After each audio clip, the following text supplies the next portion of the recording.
¿Qué tal, hermanos? Buenos días. Estamos un tiempo más juntos para la meditación de esta mañana. Busquemos el libro de Tito, capítulo 2, versículo 15. Digamos, esto habla y exhorta y reprende con toda autoridad. Nadie te menosprecie. Vivimos en un mundo totalmente cruel, un mundo injusto, que constantemente rechaza o menosprecia, especialmente a los que hemos recibido la salvación. En el mundo secular también vemos muchísimo menosprecio, lo que hoy por hoy le denominan lo que es el bullying. Sobre todo lo podemos ver en los colegios, cuando los niños hacen grupos, separaciones, y menosprecian por su color, por su cultura o por su religión, o etcétera, etcétera. Entonces hay un gran menosprecio. Y eso es muy común hoy en estos días, en estos tiempos. Pienso que el corazón, sobre todo de los niños, harán muchísimo daño por el bullying o por el menosprecio que recibe de parte de sus compañeros o de parte de sus, entre comillas, de sus amigos. Pero ¿qué quiso decir Pablo con este versículo? Tito era un obrero que había Pablo dejado en la isla de Creta para que corrigiese lo deficiente que había en aquel momento en aquella isla, que nombrara ancianos y que estableciera ancianos en cada lugar. Pero en el capítulo 2 de Tito está hablando Pablo al obrero Tito de que debe hablar conforme a la sana doctrina y empieza dando instrucciones para los ancianos, para las ancianas, también para los siervos que estén sujetos a sus amos. Aún también le da instrucciones para el mismo Tito, diciendo: preséntate tú como ejemplo de buenas obras en la enseñanza, mostrándote integridad y seriedad. Es decir, que Pablo da una serie de instrucciones a través de esta carta preciosa a Tito, pero concluye en el versículo 15 diciendo, otra vez vamos a leer: esto habla y exhorta y reprende con toda autoridad, nadie te menosprecie. ¿De dónde proviene el menosprecio hacia los demás, especialmente a los creyentes? Eso proviene del mismo corazón de Satanás. Yo quiero compartir brevemente un testimonio. Dios, por la gracia de Dios, Dios me ha nombrado como obrero aquí de la iglesia de Galapagar hace 12 años atrás. Y cuando yo empecé el llamado que Dios me había dado, durante muchísimo tiempo, muchos años, escuché un menosprecio del mundo, ¿no? Diciendo: tú no eres pastor, tú no sabes nada, nadie te ha llamado, etcétera, etcétera. Así escuché durante mucho tiempo.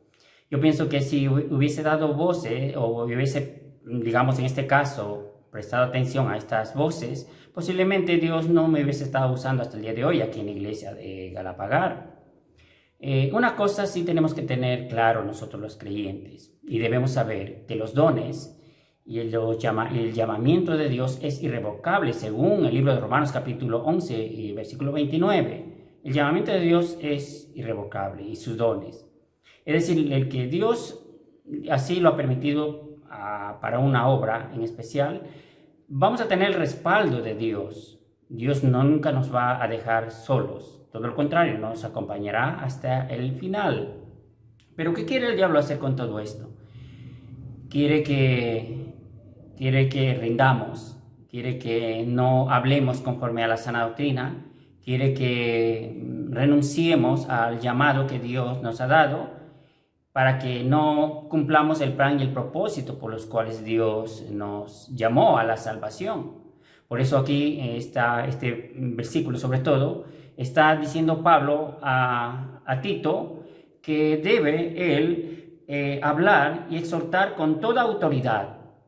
La autoridad, nosotros no tenemos ese autoritarismo, es otro concepto, autoritarismo. Tenemos la autoridad de Dios, tenemos la presencia de Dios en nuestra vida con la palabra, con la gracia que Dios nos ha dado para poder vivir aún en este mundo.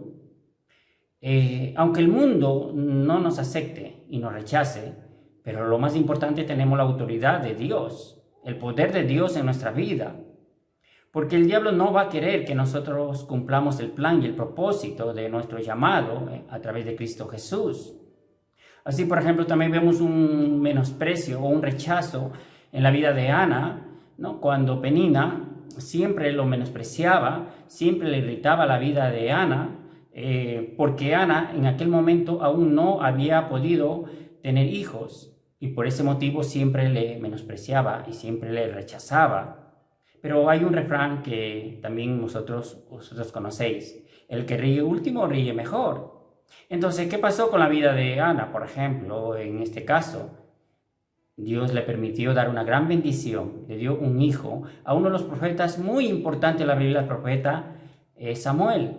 Es decir, que si nosotros nos humillamos delante de Dios, permanecemos fieles a Dios, tenemos la convicción clara de quiénes somos delante de Dios, aún delante del mundo, que tenemos nosotros la autoridad de Dios, tenemos el poder de Dios, tenemos la palabra de Dios, el enemigo no puede menospreciar, no nos puede derribar fácilmente, porque tenemos la gracia, tenemos la autoridad de Dios. Por eso aquí este versículo para nosotros es muy importante que meditemos, porque también pienso que aquí, meditando un poco en este pasaje, Tito era un joven que aún no tenía la misma experiencia que tenía San Pablo. San Pablo tenía muchísima más experiencia en el ministerio, tenía muchísima más autoridad en el Señor. Se enfrentó al mismo rey Agripa cuando dijo: por poco me persuades a ser creyente o cristiano, dijo el rey Agripa. Pablo dijo: por poco, por mucho, no solamente tú, sino todos los que están alrededor. Quiero que sean como yo, excepto estas cadenas. Es decir, que Pablo tenía la autoridad que Dios le había delegado, que Dios le había dado. Nosotros también tenemos la autoridad, tenemos el poder de Dios. Como ha dicho aquí, exhorta y reprende con toda autoridad, y que nadie te menosprecie por tu condición de ser hijo de Dios. Hermanos, quedemos hasta aquí. Gracias por escucharme. Hasta pronto.